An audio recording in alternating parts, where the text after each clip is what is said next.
آپ اگر چاہتے ہیں کہ آپ کا بچہ ایک ہی وقت میں ماسٹر بنے اور حافظ قرآن بنے، راستہ میں بتا رہا ہوں، 5 سال اپنے بچے کو آپ مدرسے میں اسکول میں پڑھائیے۔ 5 سال جب اسکول میں پڑھ لے، اس کو اسکول سے نکال کر کے 3 سال کے لیے مدرسے میں داخل کر دیجیے۔ 3 سال میں آپ کا بچہ حافظ قرآن ہو جائے گا۔ اس کا دماغ اتنا تیز ہوگا جیسے پتھر پر چاقو تیز ہوتا ہے۔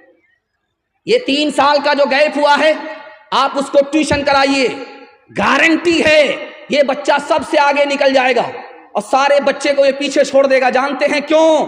جس کے لیے قرآن آسان، اس کے لیے دنیا کی کوئی کتاب مشکل ہو نہیں سکتی۔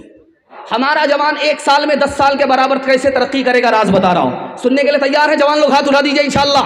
بوڑھے لوگ غلطی سے ہاتھ مت اٹھائیے گا، آپ لوگ اس دنیا میں دوبارہ جوان ہونے والے نہیں۔ بہت اچھا، آپ سننے، اللہ کو جزائے خیر دے۔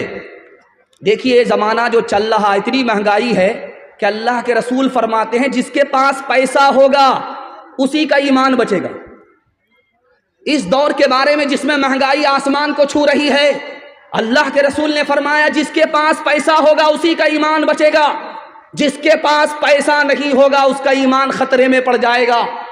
امام حسن بصری کہتے ہیں کہ یہ پیسہ ڈھال ہے، اس کو بچا کر کے رکھو ہو اگر ایمان بچانا ہے۔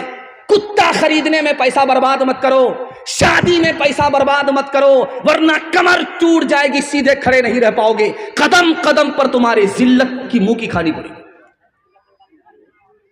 سلیمان علیہ السلام نے نوجوانوں سے کہا رات میں ٹارچ لو اور زمین پر ٹارچ مار کر کے دیکھو چوٹی چلتی رہتی ہے، دن کے اندر دیکھو چھوٹی سی مخلوق چوٹی ہے چلتی رہتی ہے۔ کیوں؟ اسے معلوم ہے بارش کے زمانے میں مجھے باہر نہیں نکلنا پڑے گا، اسے معلوم ہے کہ سردی کے زمانے میں مجھے باہر نہیں نکلنا پڑے گا۔ وہ کمزور مخلوق رات دن ایک کر کے محنت کر رہی ہے، روزی اکٹھا کر رہی ہے۔ چوٹی سے ہمیں سبق لینا چاہیے، اگر کل زندہ رہنا ہے تو چوٹی کی طرح آج محنت کرنی پڑے۔ ایک آخری بات بتا رہا ہوں، ایک جوان آیا مسجد میں دعا کر رہا ہے، میرے مالک چھپر پھاڑ کر کے دے دو، لوٹ کر کے لائیں کوٹ کر کے کھائیں۔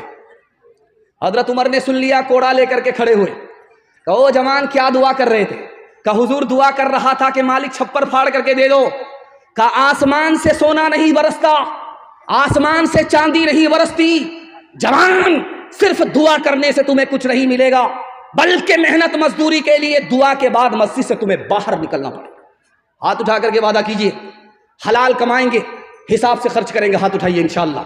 اللہ آپ کو 1 سال میں 10 سال کے برابر ترقی دے گا۔ کر تو بھی ترقی دنیا میں اسباب تجارت پیدا کر تو بھی ترقی دنیا میں اسباب تجارت پیدا کر تو بھی ترقی دنیا میں کر تو بھی ترقی دنیا میں اسباب تجارت پیدا کر، قارون کی دولت ٹھکرا دے عثمان کی دولت پیدا کر، قارون کی دولت ٹھکرا دے عثمان کی دولت پیدا کر۔